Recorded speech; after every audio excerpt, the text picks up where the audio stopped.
Martes 20 de diciembre de 2022. Tres mensajes del Evangelio de hoy, tomado del Evangelio de San Lucas, capítulo 1, versículos del 26 al 38. En aquel tiempo, el ángel Gabriel fue enviado por Dios a una ciudad de Galilea llamada Nazaret, a una virgen desposada con un hombre llamado José de la estirpe de David. La virgen se llamaba María. El ángel, entrando en su presencia, dijo: «Alégrate, llena de gracia, el Señor está contigo». Ella se turbó ante estas palabras y se preguntaba qué saludo era aquel. El ángel le dijo: «No temas, María, porque has encontrado gracia ante Dios. Concebirás en tu vientre y darás a luz un hijo y le pondrás por nombre Jesús. Será grande, se llamará Hijo del Altísimo. El Señor Dios le dará el trono de David su padre, reinará sobre la casa de Jacob para siempre, y su reino no tendrá fin». Y María dijo al ángel: «¿Cómo será eso, pues no conozco varón?». El ángel le contestó: «El Espíritu Santo vendrá sobre ti, y la fuerza del Altísimo te cubrirá con su sombra. Por eso el santo que va a nacer se llamará Hijo de Dios. Ahí tienes a tu pariente Isabel, que a pesar de su vejez ha concebido un hijo, y ya está de 6 meses la que llamaban estéril, porque para Dios nada hay imposible». María contestó: «Aquí está la esclava del Señor, hágase en mí según tu palabra». Y el ángel la dejó. Palabra del Señor. Gloria a ti, Señor Jesús. Queridos amigos, estamos en la semana previa a la Navidad. Ya hemos pasado los 4 domingos de Adviento que nos han preparado para celebrar esta gozosa fiesta, el nacimiento espiritual de nuestro adorado niño en nuestro corazón. Y la liturgia nos sigue presentando la figura de Nuestra Señora. Se dan cuenta que al inicio del Adviento la figura recurrente era Juan Bautista, pero ahora en la parte final, en la recta final de ese Adviento, tenemos la figura de Nuestra Señora, porque nadie como ella preparó su corazón para recibir al divino niño Jesús. De hecho, San Agustín dice que el mundo no era digno de recibir al Mesías hasta que el vientre bienaventurado de Nuestra Señora lo hizo digno. Por esa razón no nos cansaremos de hablar de Nuestra Señora. Vamos a meditar 3 mensajes. Primero, María es inmaculada. Segundo, María es virgen. Tercero, María es madre de Dios. Vamos con el primer punto. María es inmaculada. Amigos, el Evangelio nos dice que el ángel entró en presencia de María y le dijo: «Alégrate, llena de gracia, el Señor está contigo». Esa expresión llena de gracia, que en griego se dice que charitomene, más bien debería traducir la que estuvo, la que está y la que estará llena de gracia. Significa un estado permanente en María. ¿Y qué es la gracia? Sino la vida de Dios en el alma. Entonces, cuando decimos que María es inmaculada en su concepción, cuando la Iglesia lo proclama en el dogma de esta manera, lo que nos está diciendo es que María Santísima jamás ha estado en poder del maligno, que Nuestra Señora jamás estuvo en poder del pecado, que ella siempre tuvo consigo la gracia de Dios. De hecho, el texto repite que María está llena de gracia, repite que María encuentra gracia ante Dios. Y el ángel le dice: «No temas, María, porque has encontrado gracia delante de Dios». Un amigo protestante que yo tenía en la universidad me dijo en una ocasión de manera más bien despectiva que él no encontraba ninguna gracia en María. Y yo le dije: «Amigo, con todo respeto, poco importa que tú no encuentres gracia en María. Lo que realmente importa es que el autor mismo de la gracia, Dios, encontró gracia en ella». Y el ángel lo dice: «Has encontrado gracia ante Dios».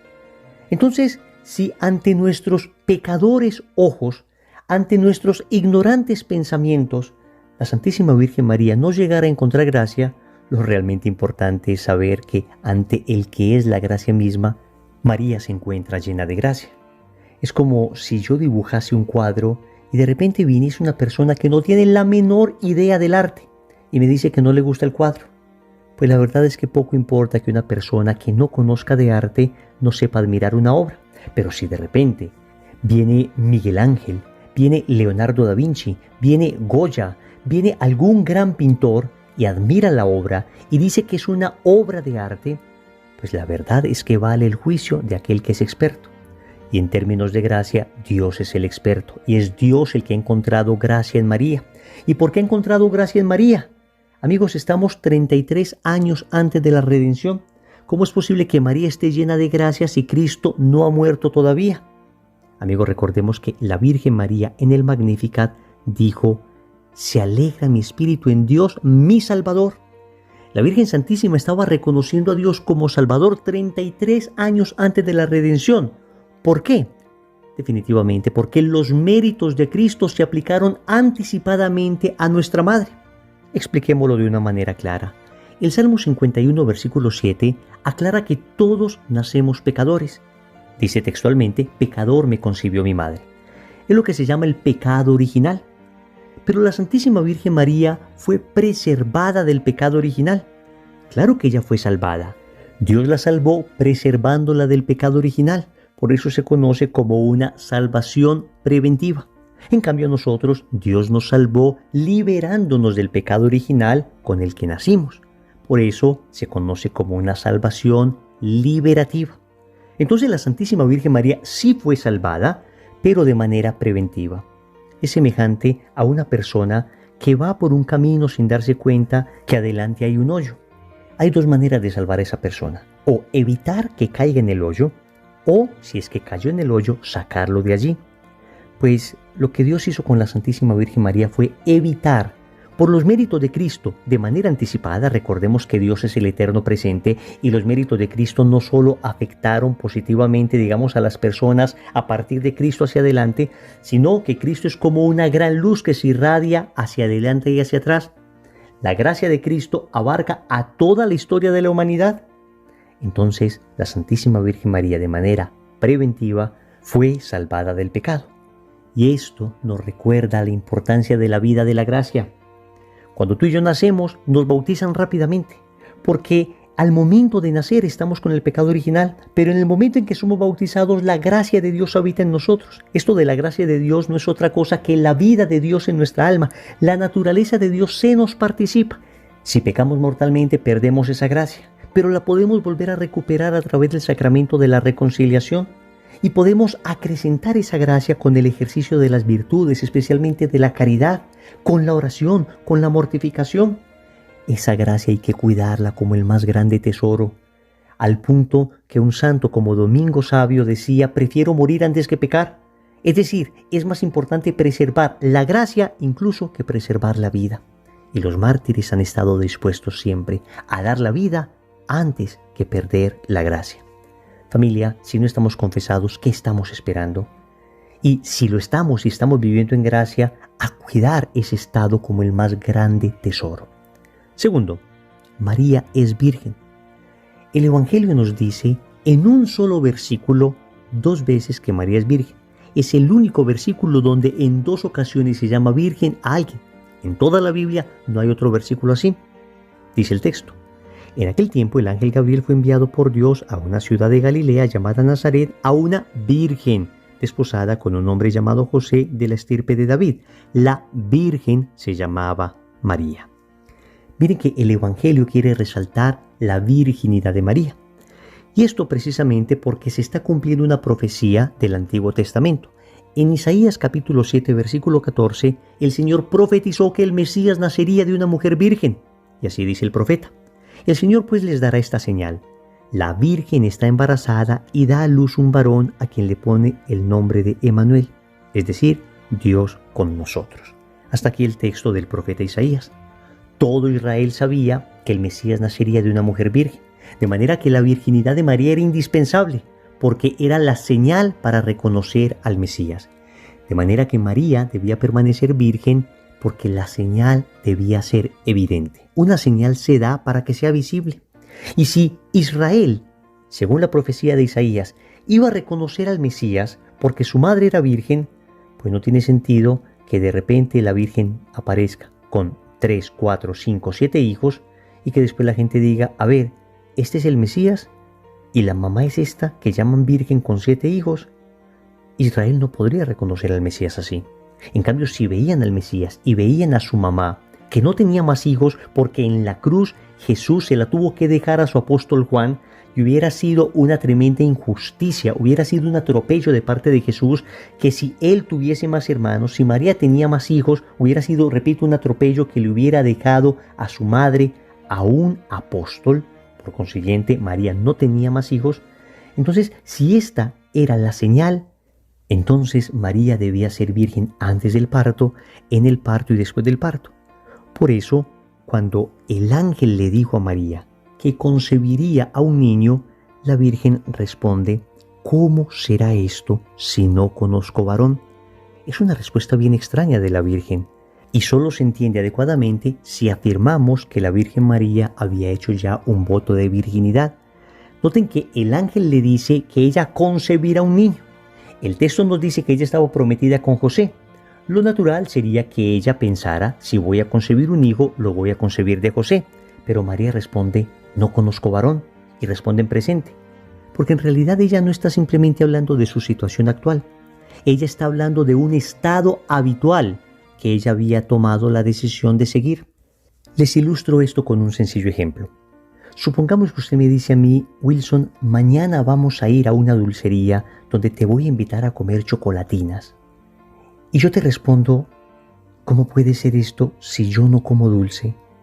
Tú estás entendiendo con esa expresión no que en este momento no estoy comiendo dulce, sino que mañana tampoco comeré dulce. Es decir, que mi estado habitual es el de no comer dulce. Pues esto fue lo que le respondió la Virgen al ángel. ¿Cómo puede ser esto si yo no conozco varón? Le está diciendo al ángel: mi estado habitual es no conocer varón. Por eso muchos padres de la Iglesia ven en estas palabras de la Virgen María un voto de virginidad que ella había hecho.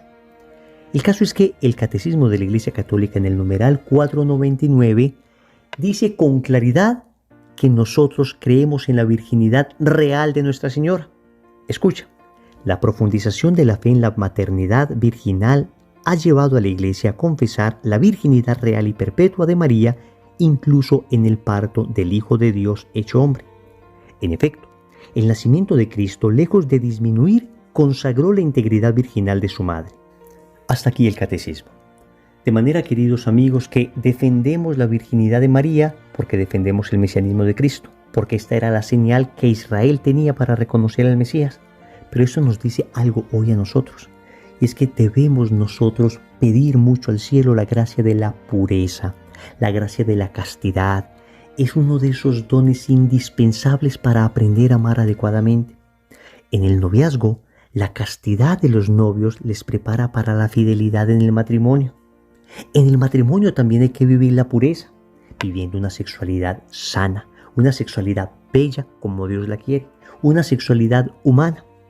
La castidad es un don bellísimo. Ciertamente, en un mundo tan pansexualizado como el nuestro, no siempre es fácil guardarse puro.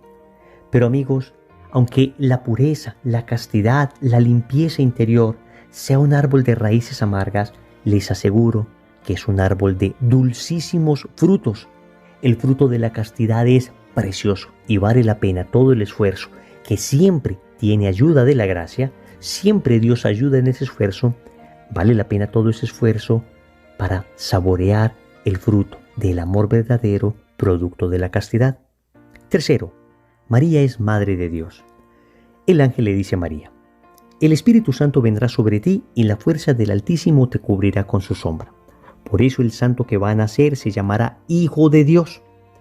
Amigos, el ángel le está diciendo a María: usted va a ser la madre del Hijo de Dios, es decir, de Dios mismo. Es el ángel el que llama a María Madre de Dios. El ángel no le dice: usted va a tener un hijo que es hijo de Dios, pero usted va a ser solamente madre de su parte humana. Es que no nos vamos a confundir. No es que una persona pueda ser madre solo de una parte de su hijo. La madre es madre de la persona completa. Y Cristo es persona divina. Por consiguiente, María es Madre de Dios. Evidentemente, María no le dio la divinidad a Cristo. La divinidad precede a María. Sin embargo, María es madre de ese que es Dios. Les pongo también un sencillo ejemplo. Supongamos que Rosa es madre de Juan. Y supongamos que Juan es presidente. Podemos decir sin ningún temor a equivocarnos que Rosa es madre del presidente. Claro, Juan es presidente, luego Rosa es madre del presidente. ¿Rosa hizo presidente a su hijo? No. ¿Existía la presidencia antes de Rosa? Sí. Y sin embargo, nadie se asombra si digo Rosa es madre del presidente. Lo mismo pasa con María. María es madre de Jesús. Jesús es Dios. Luego, María es madre de Dios. No significa que María haya hecho a Dios. No significa que Dios no exista antes que María. Lo único que significa es que María, Nuestra Señora, dio carne al Verbo eterno del Padre. Con su sí, ese Verbo se encarnó y María es madre de la persona divina de Cristo. No es difícil de entenderlo, amigos. Basta tener fe y lógica. Pero María además es madre nuestra. Porque si ella es madre de Cristo, que es la cabeza de la iglesia, también es madre del cuerpo. Nadie puede ser madre solo de una cabeza. Es madre también del cuerpo místico, que somos nosotros, la iglesia. Y por eso en Juan capítulo 19, versículos del 25 al 27, Jesús le dice a su apóstol: Hijo, ahí tienes a tu madre. Y le dice a su madre: Mujer, ahí tienes a tu hijo. Y el texto nos dice que desde aquel momento el discípulo se las llevó a su casa. Te quiero invitar para que te lleves a María a tu casa. Y eso se hace de una manera muy sencilla. Conságrate a su corazón inmaculado. Si no lo has hecho, busca cómo empezar el proceso de consagración. Y si ya lo has hecho, renueva esa consagración. También te invito para que el rosario sea el alimento familiar diario, a través del cual ustedes se llevan a María a vivir a su casa. Oremos. Amado Señor, hoy nos presentas a tu Madre Santísima, la Inmaculada Concepción, y nos muestra la importancia de vivir en gracia. Hasta hoy no entendía la profundidad y el valor de la vida de la gracia, pero gracias a tu Madre hoy lo puedo comprender y voy a cuidar por sobre todas las cosas el estado de gracia. También te agradezco porque esa Madre tuya es virgen antes del parto, en el parto y después del parto, y con ello me enseñas la importancia de la castidad. Qué don tan precioso, qué capacidad de amar nos da la castidad, pero solo no soy capaz de conquistarla. Necesito de tu gracia, necesito de la comunión diaria, necesito de la oración frecuente, necesito de la confesión para poder permanecer en pie de lucha y conquistar esa virtud preciosa, la virtud de la castidad. Finalmente te doy gracias porque me has dado una madre, porque no me has dejado huérfano, Señor, y hoy me entrego enteramente a su corazón. Señor, dame lo que me pides y pídeme lo que quieras. Amén. Recordemos entonces, primero, María es inmaculada. Segundo, María es virgen. Tercero, María es madre de Dios. Compromiso. Yo te invito para que hoy reces el Santo Rosario con toda tu familia. En el nombre del Padre, y del Hijo, y del Espíritu Santo. Amén.